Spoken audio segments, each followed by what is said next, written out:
Hello everyone, আসসালামু আলাইকুম। আরেকটা নতুন উইকলি ব্লগে সবাইকে ওয়েলকাম জানাচ্ছি। আজকের ওয়েদারটা ভালো, তবে বেশ কনকনে ঠান্ডা বাতাস।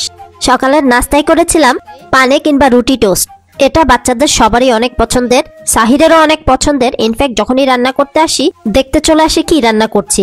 আজকে আমাদের খাবারের মেনু হচ্ছে মজাদার হাঁসের মাংস ভুনা। এই বছরের শীতে এটাই প্রথম রান্না করা। অনেকেই হাঁস পছন্দ করে, আবার অনেকেই করে না। আমাদের বাসায় আমি আর বাচ্চাদের পাপা দুজনেই পছন্দ করি। এটা বাঙালি মুদির দোকান থেকে ফ্রিজিং করা হাঁসের মাংস, জাস্ট মেশিন দিয়ে কেটে দেয়া হয়েছে। যারা নিজেরা কাটতে পারে বা ঝামেলা করতে পছন্দ করে তাদের জন্য রয়েছে বাঙালি মুদির দোকানে কিংবা ফার্মে তাজা ফ্রেশ হাঁস, যেটা বাসায় এনে লোমগুলা পরিষ্কার করে ধুয়ে মুছে কেটে দেন রান্না করতে হয়। বাচ্চাদের পাপার পেরুভিয়ান একজন কাস্টমার পেরু থেকে ওদের গাছের ফ্রেশ অর্গানিক পেয়ারা নিয়ে এসেছে, তাই আমাদেরকেও 4টা উপহার দিল। এখানে বাঙালি মুদির দোকানেও বাংলাদেশি পেয়ারা পাওয়া যায়। একটা পেয়ারার দাম পড়ে 3 থেকে 4 ইউরোর মতো, মানে বাংলা টাকায় 300 থেকে 400 টাকার মতন। পেয়ারাটা কাটতেই দেখা গেল একদম গোলাপি রঙের ফ্রেশ পেয়ারা। আমি আর বাচ্চাদের পাপা দুইজনেই গপাগপ খেয়ে নিয়েছি। অনেক মিষ্টি না হলেও স্বাদটা অতুলনীয়, ঠিক যেন আমাদের দেশীয় পেয়ারার মতন। আমাদের দেশীয় ফলগুলা এখানে সবই পাওয়া যায়, কিন্তু এতটাই দাম যেটা তৃপ্তি করে খাওয়া যায় না, তবে স্বাদটা নেওয়া যায় শুধুমাত্র দেশের কথা মনে করে। এদিকে সব সাপ্তাহিক গ্রোসারি নিয়ে এসেছে বাচ্চাদের পাপা। বাসার কাছেই সুপার শপ থাকার কারণে পুরো মাসিক বাজার আমাদের করা লাগে না। প্রতি সপ্তাহে দেখা যায় একবার কিংবা 2বার গেলেই হয়ে যায়। বাজার করার দায়িত্ব সবসময় পড়ে বাচ্চাদের পাপার, তারপর বাকি সব দায়িত্ব আমার। সারা সপ্তাহে এই বাজারগুলো আমাদের চলে যায়। তবে যে বাজারগুলো প্রতিনিয়ত শেষ হয়ে যায় সেগুলো হলো ফ্রুটস, বাচ্চাদের দুধ আর ডিম। এই 3টাই জিনিসই দেখা যায় ঘন ঘন শেষ হয়ে যায়। যারা ঘরের পানি বাদে বাইরে থেকে কেনা পানিগুলা খেয়ে থাকে, সেই পানির ক্যাসেটগুলোও দেখা যায় 1 দিন বা 2 দিন বাদে শেষ হয়ে যায়। এই ছিল সাপ্তাহিক টুকিটাকি গ্রোসারি বাজার।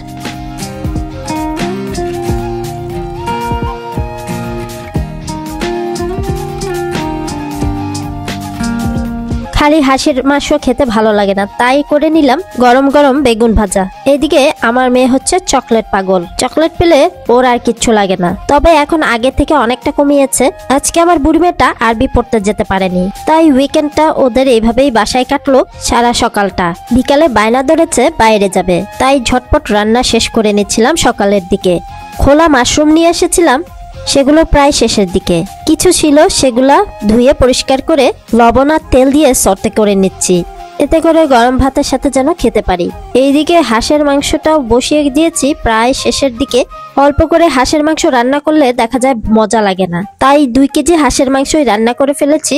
রান্না শেষে বক্সে রেখে দিলে ফ্রিজে দেখা যায় বেশ কয়েকদিন খাওয়া যাবে। অনেক দিনের প্ল্যান ছিল ড্রোন কেনার, শেষ পর্যন্ত এই মিনি ড্রোনটা কিনে ফেললাম। DJI Mini 2 SE এই মডেলটা নিয়েছি। এটা 10 কিলোমিটার পর্যন্ত ফ্লাই করতে পারবে। Camera resolution 4K 60 FPS। এর সাথে 3টা ব্যাটারি রয়েছে, এক একটা 30 মিনিট করে ফ্লাই করতে পারবে। চার্জেবল একটা ড্রোন সাথে চার্জ দিয়ে দিয়েছে। ড্রোনটা 249 গ্রামের।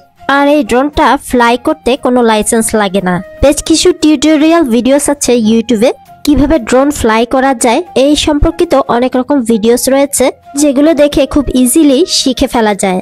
দুপুরের দিকে আমরা সপরিবারে মিলে বের হয়ে যাচ্ছি ড্রোনটা ফ্লাই করতে প্রথমবারের মতন।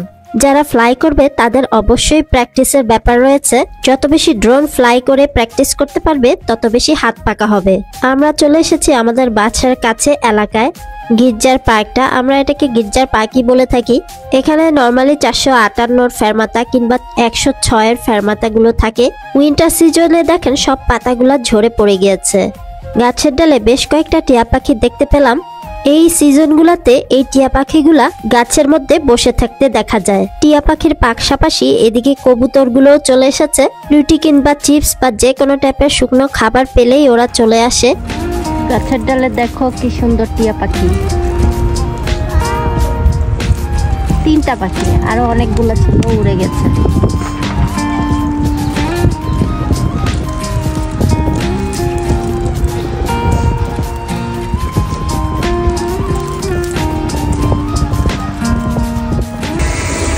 আমাদের ড্রোনটা টেস্ট করে দেখতেছি আমরা।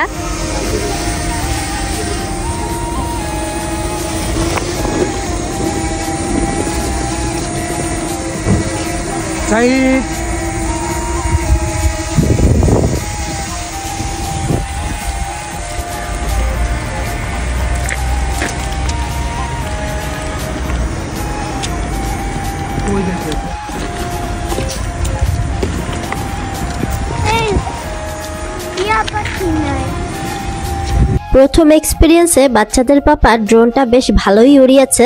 ইনশাল্লাহ আস্তে আস্তে হয়তো আরো বেশি হাতটা পাকা হবে। এই ড্রোনের বাজার দাম 300 থেকে 400 ইউরোর মধ্যে, টাকা 30,000 থেকে 40,000-এর কাছাকাছি। আমরা ড্রোনটা কিনেছিলাম অ্যামাজন থেকে। আগেও অনেকগুলা ইলেকট্রনিক জিনিস কেনায় আমাদের বেশ কয়েকটা পয়েন্ট জমে গিয়েছিল। পয়েন্ট কিংবা পুঁতি জমে গেলে যে কোনো ইলেকট্রনিক প্রোডাক্ট কিনতে বেশ সুবিধা।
ড্রোন ফ্লাই করার প্র্যাকটিস শেষ করে আমরা বাসায় চলে এসেছি, আর সবার প্রচন্ড ক্ষুধা লেগে গেছে। আজ কোনো পোলাও না, আজ শুধু সাদা ভাত দিয়ে হাঁসের মাংস, বেগুন ভাজা, মাশরুম ভাজি আর সালাদ হবে। আমরা দুজনে এদিকে আগে খাবারটা এনজয় করে নিচ্ছি আর ভাবছি যে রাতে কি রান্না করা যায়। হাঁসের মাংস যেহেতু আছে তাই পিঠা হলে কেমন হয়, এইসব নিয়েই কথাবার্তা বলছিলাম আমরা। বাচ্চারা ওইদিকে পিৎজা এনজয় করছিল, আসার পথে ওদের জন্য পিৎজা কিনে দিয়েছিলাম। আর এই সুযোগে আমরা দুজনেই খাবারগুলো এনজয় করে নিচ্ছি, তারপর বাচ্চাদেরকে খাওয়া দাওয়া করাবো।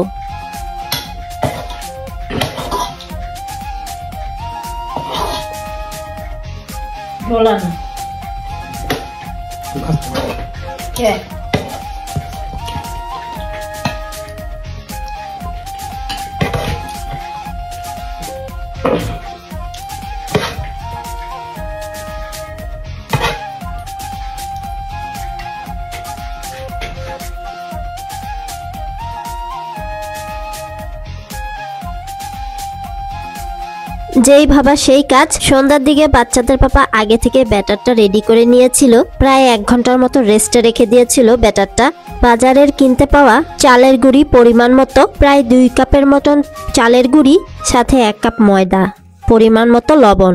আধা ঘন্টা থেকে 1 ঘন্টা ভিজিয়ে রাখলেই কিন্তু চিতই পিঠার ব্যাটার তৈরি হয়ে যায়। অনেকেই বেকিং পাউডার দিয়ে থাকে পিঠাটা ফুলার জন্য, তবে এইবার আমরা কোনো বেকিং পাউডার ইউজ করিনি। বাচ্চাদের পাপার হাতের এই চিতই পিঠাটা বেশ মজার হয় আর অনেক বেশি সুন্দর হয়। আমার হাতে খুব একটা পারফেক্ট সব সময় হয় না, তবে মাঝে মাঝে পারফেক্ট হয়। তাই এই চিতই পিঠা বানালে বাচ্চাদের পাপাই বানায় সব সময়। আজকের উইকলি ব্লগটা কেমন লাগলো অবশ্যই কমেন্টস করে জানাবেন। হাঁসের মাংস দিয়ে চিতই পিঠা খেতে খেতে আজকে এখানে বিদায় নিয়ে নেই। সবাই ভালো সুস্থ নিরাপদে থাকবেন। আমার ছোট্ট পরিবারটার জন্য দোয়া করবেন। লাইক, ফলো, শেয়ার, সাবস্ক্রাইব করে পাশেই থাকবেন। দেখা হবে নেক্সট ব্লগে। টিল দেন আল্লাহ হাফেজ, আসসালামু আলাইকুম, থ্যাঙ্কস ফর ওয়াচিং।